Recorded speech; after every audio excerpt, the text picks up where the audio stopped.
আমি কয়েকটা কথা বলি আপনাদেরকে।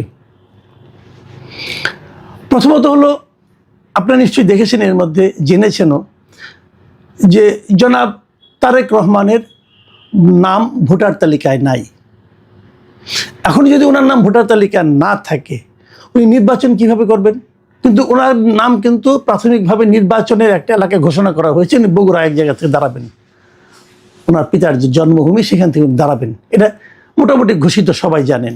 উনি কিভাবে দাঁড়াবেন? উনি তো ভোটারই না।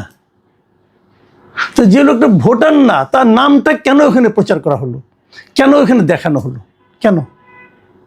এর মধ্যে আমাদের কিন্তু চূড়ান্ত ভোটার তালিকা প্রকাশ করা হয়ে গেছে। এখন হয়তো আপনি বলবেন, না ওনারটা বিশেষ বিবেচনায় ভোটার পরে করা হবে। হ্যাঁ, করা হবে, আমি মেনে নিতে রাজি আছি।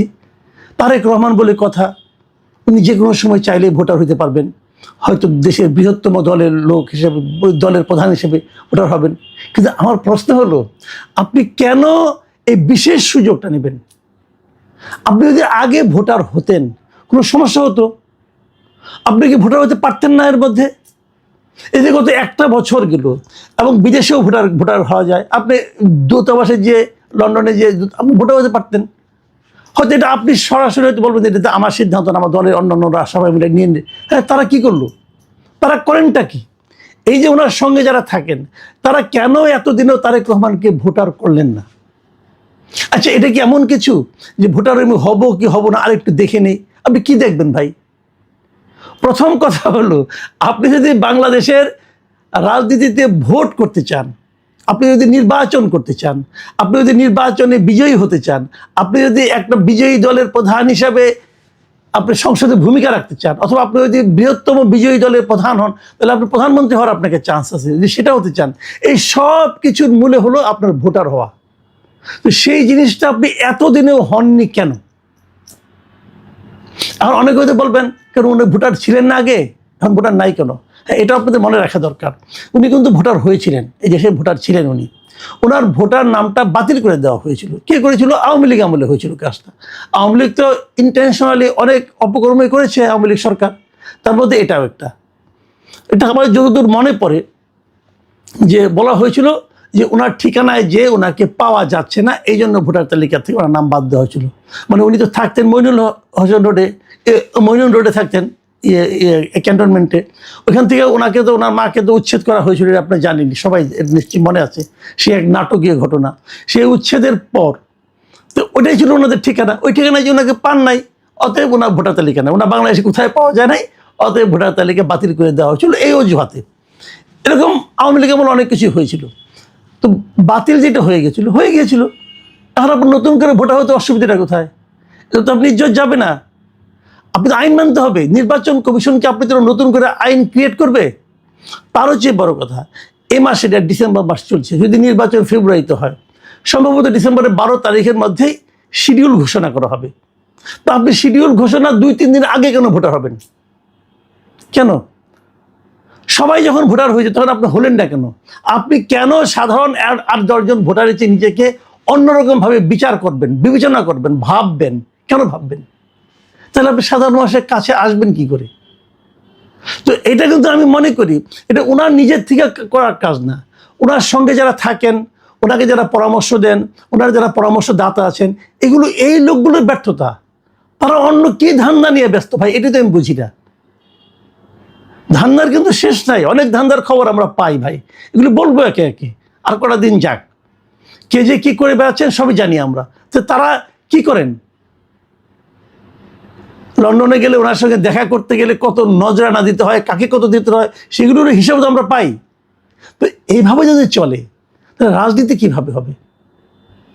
এইগুলো একটা প্রসঙ্গ। দ্বিতীয় প্রসঙ্গ হচ্ছে যে উনি যে আসছেন না, এটা নিয়ে কিন্তু নানা আলোচনা হচ্ছে, আলোচনার সামনে আরও হবে। কিন্তু একটা কথা ভাবুন আপনারা, যে ওনার মা মৃত্যু শয্যায়, এই সময় উনি আসছেন না। আমাদের দেশে কি হয় দেখবেন, অনেক সময় বিদেশে থাকে, তারপরে শুনে দেশে তার মা অসুস্থ, বাবা অসুস্থ, মৃত্যু শয্যায়, অত বড় লোকও না, কিন্তু তারপরে কিন্তু তাড়াহুড়া করে চলে আসে। আসার পরে দেখা যায় হয়তো উনি আসতে আসতে মা মারা গেছে। আত্মীয় স্বজন সবাই বলে যে মাটা তোকে চোখের দেখা দেখতে পারলো না, বলে কিন্তু। সে নানাভাবে নানা অজুহাত দেয়, নানা কারণ দেখে, আমি আস্তে আস্তে ট্রেন, অনেক লম্বা পথ, আসতে 1.5 দিন লাগে, 2 দিন লাগে, এগুলো বলে। কিন্তু ওতে কিন্তু আত্মীয় স্বজনরা খুশি হয় না। তারা বলে একদিন আগে আসলে কি হতো, কাজের চাপ ছিল, তোমার কাজ বড় না মা বড়, এগুলি কিন্তু লোকে বলে। আপনি কি বলবেন? আপনি কিছু একটা বলবেন তো, আপনি কি বলবেন? আপনি বলবেন অন্যদের সিদ্ধান্তের উপর আমাকে নির্ভর করতে হচ্ছে, এটা বলে কি আপনি আপনার দুর্বলতা প্রকাশ করবেন না? কেন করবেন আপনি এটা?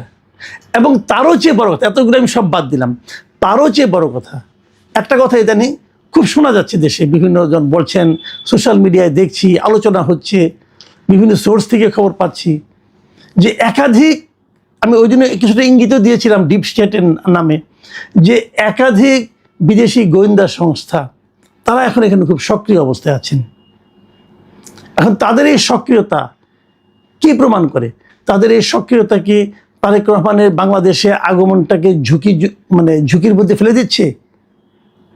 যদি এটা হয়, তো সেখানে সরকারের কি ভূমিকা? কেন আসতে পারছে? আমি শুনেছি এর মধ্যে যে খলিল সাহেব যে ইন্ডিয়ায় গিয়েছিলেন, সেখানে অনেক এই প্রসঙ্গটা উঠেছিল। যদিও খলিল সাহেব ইন্ডিয়া গিয়া অজিত দোভালের সঙ্গে কি কথা বললেন এটা কিন্তু কেউ জানে না। ওই আপনি বলেন না কেন, দেশের মানুষকে বলেন, আপনি যদি ভালো কিছু অর্জন করতেন তাহলে সেটা ফুলিয়ে ফাঁপিয়ে বলতেন যে আমরা এইগুলি করেছি, এগুলি পেয়েছি। আমরা তো এখন, যেহেতু আপনি বলেননি, মানুষের মানে নানা জনের মুখে নানা কথা, এবং সেখানে তো আমরা এগুলো শুনেছি যে বিশেষ কোনো একটা দেশের কতজন গোয়েন্দা সংস্থার লোক এখানে আছে, তাদের কি করছে না করছে, এগুলো নিয়ে সুনির্দিষ্টভাবে খলিল সাহেবকে বলা হয়েছে। বলা হয়েছে তাদেরকে দেশ থেকে বের করে দেওয়ার জন্য। নানা কথা কিন্তু হচ্ছে, এই আলোচনাগুলো সত্য মিথ্যা আমি জানি না, কিন্তু আলোচনা আমরা শুনছি। তো খলিল সাহেবের উচিত ছিল আসার পরে একটা প্রেস কনফারেন্স করে বলা যে অজিত দোভালের সঙ্গে তাদের কী আলাপ হয়েছে, উনি কেন গেলেন একদিন আগে, যে কী আলাপ করলেন, সেখানে কী পেলেন।